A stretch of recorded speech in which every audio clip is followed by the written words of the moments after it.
this week's edition of How Do I? I'm Andrew Phillips, curator of the Woodrow Wilson Presidential Library. This program and all our virtual programs are brought to you in part by a major grant from the National Endowment for the Humanities, Exploring the Human Endeavor. For a full listing of our virtual programs, please visit our website, woodrowwilson.org. Today we're going to be talking about a fairly mundane task in an extraordinary place.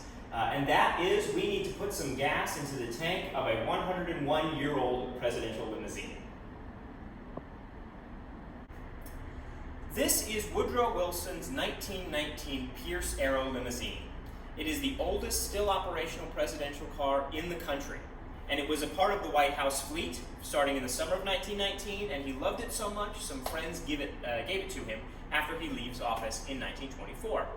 And we have to do quite a bit to make sure that it keeps running. And that includes putting fuel in it, just like any other car. But unlike any modern car, we have to do a few special steps before putting more gas into the tank. One of the important parts, the tank is in the back of the car, the engine, of course, in the front. And we need to be able to get the fuel from the tank to the engine. And to do that, we actually build up the pressure manually ourselves before we start the car up. And usually that's done by just pulling out this knob and then pushing it in to build up the pressure.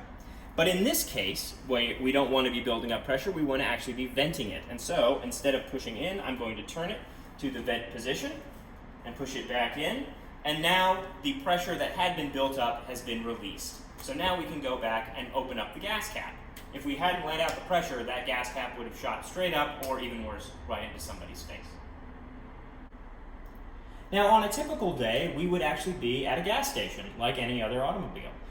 We use the same regular gasoline that you would today, but we have to make sure that we get the kind without ethanol. Having ethanol in this car can leave unwanted residue, which really hinders operations, and so we try to make sure we get the kind without it. If, in fact, you want to know how much gas is in the tank, the gauge is not at the front on the instrument panel. Instead, the gauge is on the tank itself, right here. The driver back then would have had to make sure he's keeping good track in his head of how much gas there is so he doesn't run out with the president inside. Now, to open the gas tank, the cap is right here on the tank itself. And to make sure that it gets a good tight seal, we have to use a little bit of leverage. And so we have this handy little metal handle, and it just takes a twist, and then we can remove the cap by hand. After adding the gas, and this car can take quite a bit, though usually we only put 5 or so gallons in at a time, so we don't leave gas just sitting in for when this car is not being operated. We will put just a little bit in, and then we put the cap back on, right by hand like normal. And then to ensure we have the nice tight seal, we want to again use the lever and just tighten it up. And now we're ready to get started and back on the road. Thank you so much for your attention. Hope to see you again.